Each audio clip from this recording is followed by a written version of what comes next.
Remue ménage.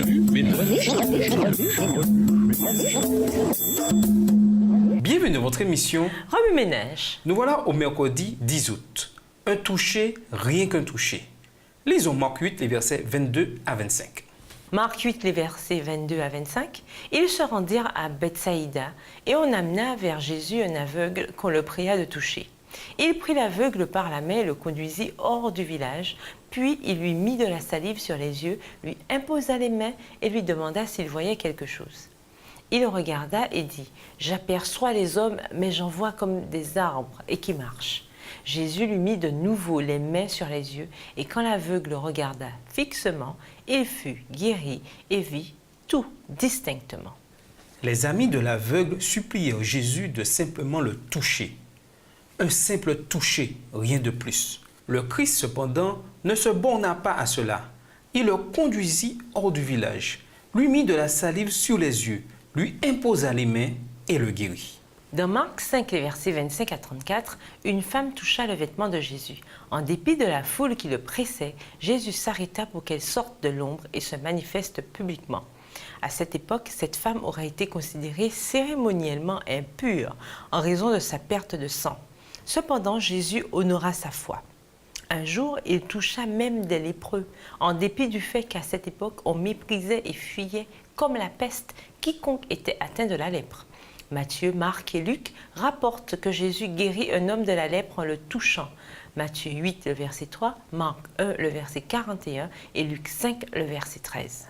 Le toucher est particulièrement important parce qu'il stimule le cerveau, lequel relâche alors des hormones de croissance. Les bébés et les enfants doivent être touchés pour pouvoir se développer normalement.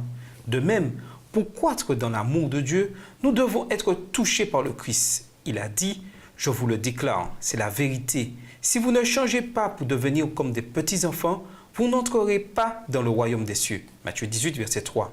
Nous sommes les enfants de Dieu. Il veut nous toucher, être avec nous quand nous sommes tristes, seuls, rejetés par la société, méprisés. Le Christ vint sur terre et toucha les impurs. Luc 5, verset 13.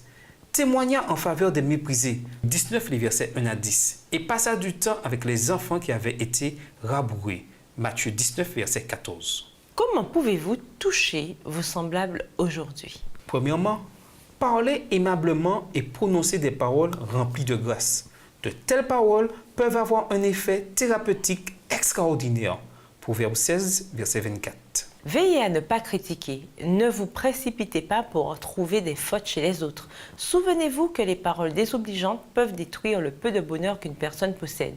Considérez aussi que vous pourriez être plus fautif que la personne que vous êtes tenté de critiquer. Matthieu 7, les versets 1 à 5. Deuxièmement, répandez la lumière du Christ en touchant les autres. Une parole plaisante ou un geste agréable, quelle que soit son importance, peuvent se répandre partout. Matthieu 5, verset 16. N'oubliez jamais que nous sommes les représentants du Christ sur la terre. Nous devons toucher nos semblables et les aider à croître dans l'amour de Dieu. Matthieu 7, le verset 12. Remue ménage, trouvez d'autres raisons pour lesquelles le toucher est tellement important dans l'œuvre du Christ. Qui avez-vous touché aujourd'hui? Y a-t-il quelqu'un qu'il vous est difficile de toucher? Si oui, pourquoi? Et que pouvez-vous faire pour remédier à cela?